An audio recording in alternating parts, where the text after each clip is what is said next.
The Darren now is a lot more sure of what he wants to do in terms of his career path and also his decisions in life.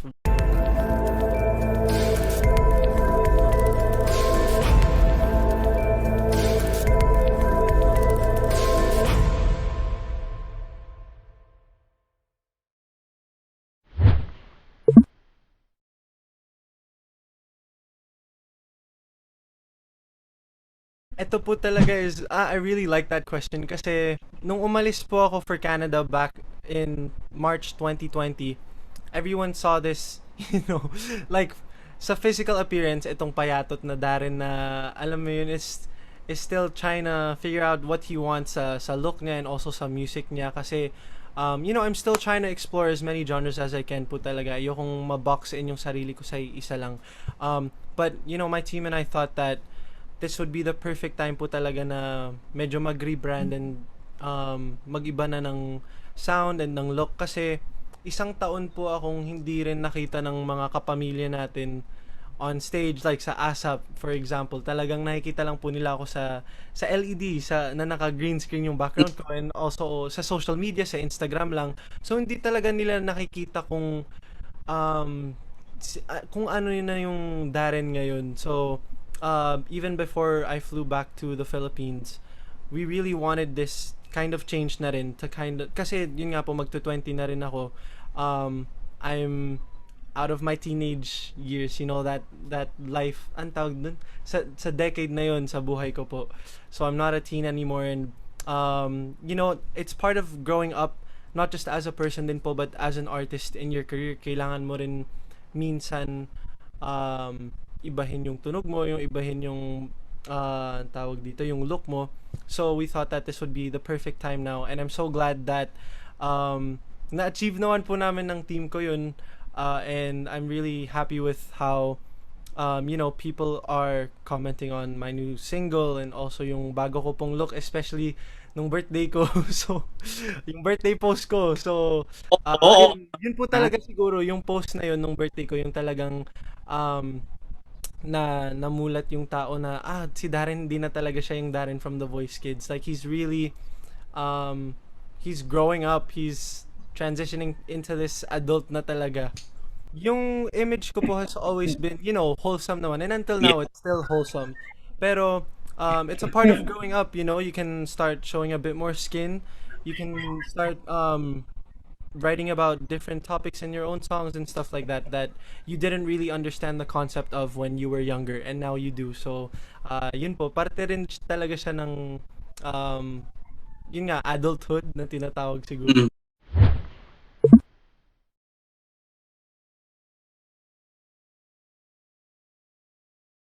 The Darren then and the Darren now, I'd say, of course, the Darren then that a lot of people are familiar with, the first time they saw this kid on TV, very shy, kulang pa siya sa confidence sa sarili niya, sa pagpo-perform and all that.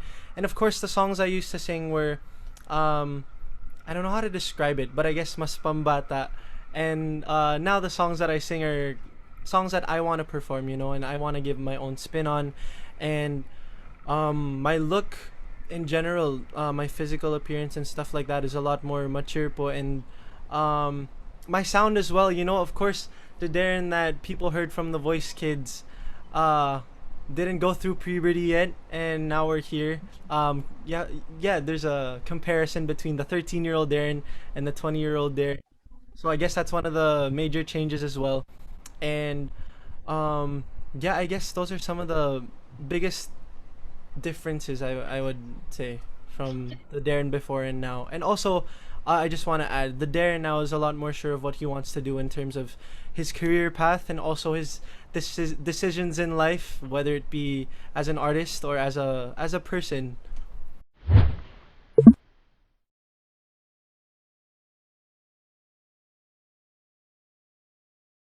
Definitely a different Darren now in terms of sound if you compare it from the Darren nung The Voice Kids po. Pero I'm just happy that my voice didn't change too drastically. I'm still able to sing songs that I used to sing before. And if ever po kung kailangan talaga we can always bring the key down like especially if it's like a Whitney Houston song na gusto ko pong kantahin, pwede namang babaan and still give that same impact sa kanta. So, I'm just happy din na kasi there was a time in my career nung tawag dito, nung dumadaan po ako sa puberty na talagang nawala yung falsetto ko, sabi ko, shucks, babalik pa kaya to? And then it did. And my voice came back na mas buo po. Kasi nung yung Darren dati, medyo mas matinis lang, basta mataas lang yung boses. Ngayon, mas whole na siya pakinggan, may katawan na siya, kumbaga. And those are a lot of the comments that I hear din po from people I work with now. And it's just nakakakilig kasi like when I started doing ASA po again dun sa first cycle ko when I got back, like Tita Regine, Tito Martin, Tito Gary were saying you should sing more songs na yung nasa lower register because we did the Greatest Showdown and I did a duet with Miss Regine na both sides now, and yung atake ko po dun parang peg ko si Josh Groban, and they heard that placement and they really liked it and they were like, you should try more songs na ganun yung boses mo. So maybe I'll do more of that. And I'm happy kasi isang nakakatawang comment na nabasa ko was when I did my birthday prod po sa ASAP. I did Phantom of the Opera. Natatawa sila kasi I did both the female and the male parts. So it's something I'd say na I'm really happy that I can still do now that I'm 20, is still reach those notes, especially for example yung climax nga po ng Phantom of the Opera and stuff like that. And I hope na I'm still trying to, learn different placements para mas madali po yung pag-reach ng mga notes na yun. But I just want to maintain my range now and hopefully hindi na po siya magbago pa or bumaba pa kasi I'm really enjoying singing, especially since I just got back.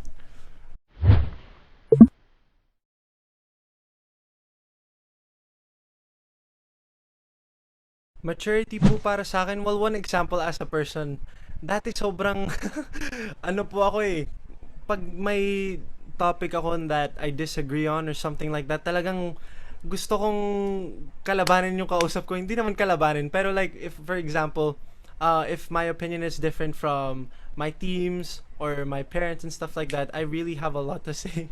And now I've learned to kind of take in their opinion first, kind of think about it and stuff like that, and then saka ko po ibibigay yung opinion ko in a more calm manner and stuff like that. And I guess that's one sign of maturity or maturing already. You know, other things as well na napansin ko po sa sarili ko, like what I said earlier, um, I'd say mas independent na po ako rin in some ways kasi mahirap din na you're always depending on someone your whole life. Parati kang nakarely sa mga ibang tao, and isa yun sa mga nawala sa akin during the pandemic, especially when I flew to Canada, na talagang ako lang po talaga nagpo-produce ng vocals ko, nagse-set up ng lights and studio sa bahay and stuff like that. Syempre wala namang RM, wala namang team na nandun na tutulungan ka, and I'm happy that my family is always there to help. Pero ayun din po siguro isang sign ng maturity and adulting and stuff like that. But I'm also I guess more open to new possibilities as well. I'm not afraid anymore to step out of my comfort zone. And I guess that's also another sign of maturity, not just as a person po, but as an artist as well. Kasi I really wanna try exploring pa different genres, and not just in singing po, pati in dancing. Like, kaya ko bang gawin to?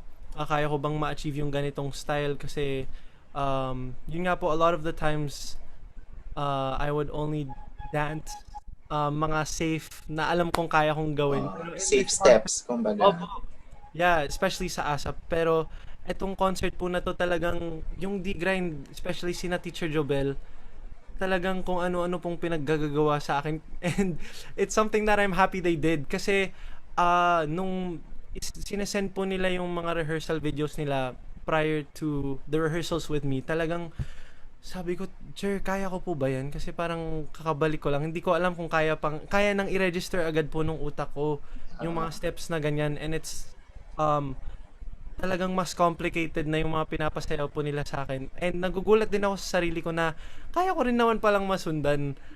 So, um, yeah, ayun nga po. I guess that's another sign of maturity as well, is just to not stop yourself and not keep yourself boxed in. Yeah, kasi for the longest time, sobrang mahiyain po ako. Until now, sobrang mahiyain pa rin. Pero sa stage, mas confident na po ako, and also as an artist.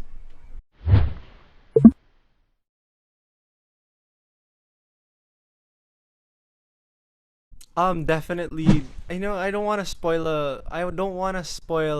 anything pa, pero yun nga po, since malapit na po yung concert, ano ng araw na ba ngayon? Yun nga po, June 8 na. So, it's less than 11 days away.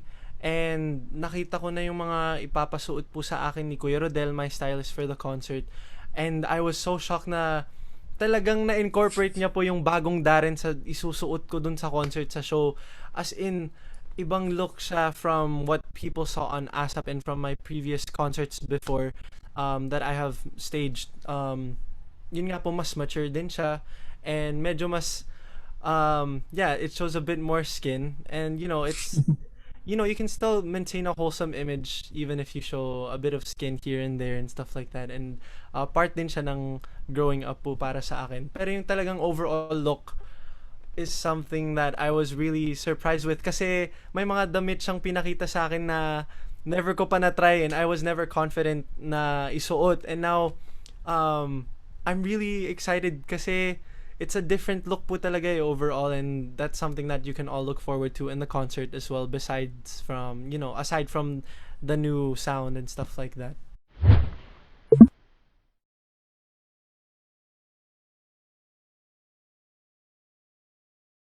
I wouldn't say like I really want to just straight out disregard what I used to look like and used to Mhm. sound like, kasi it's really part of who I am. It's a part of my journey in showbiz and all that. So we're not trying to let people know that you guys should really forget about the Darren from the Voice Kids. We're not trying to do that. We Mhm. just want to show people that the Darren who came home to the Philippines is a more mature Darren, in terms of sound and look, and he is a more, ano bang tawag dito, grown up Darren na rin. So yun nga, Mhm. parang grown up and mature, the same thing. Pero ayun nga po, we don't want to, just completely forget about what I went through for the past 7 years.